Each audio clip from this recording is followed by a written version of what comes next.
68 años de una importante trayectoria comunicacional y de integración es la que cumple Radio San Gabriel este 15 de marzo, además del importante servicio que presta a la población boliviana y sobre todo al pueblo aymara. Los padres Merinol, padres norteamericanos que trabajaban en la zona de Peñas, al ver la pobreza tanto económica y cultural y moral de mucha gente aymaras, decidieron crear esta emisora, Radio San Gabriel, con la finalidad, con doble finalidad, ¿no? Alfabetizar, ¿no? Y evangelizar al pueblo aymara. En la década de los 80 fue hostigada y atacada por gobiernos militares. Pese a frenar sus emisiones, siguió transmitiendo la verdad de los hechos, así como en el 2003. Y como estos son solo algunos de los hechos que marcaron historia.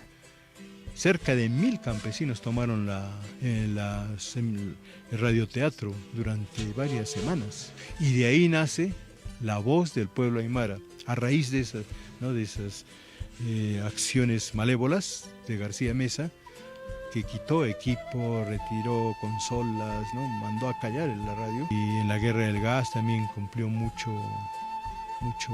trabajo, fue una presencia muy fuerte.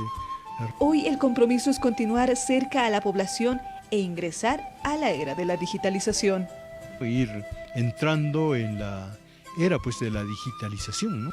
Pero es un reto que se nos va presentando año tras año y a los que tenemos que responder para poder llegar a la gente y cumplir esas dos bases, esos dos pilares que tiene la radio, la educación y la evangelización. Y eso es un reto que tenemos, o sea, que no se pierda la lengua aymara.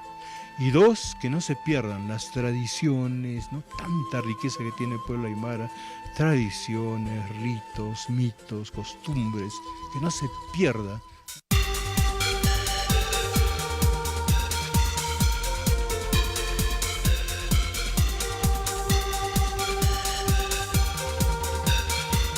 Les mandamos un fuerte abrazo a todos nuestros colegas de la Radio San Gabriel. 68 años de vida.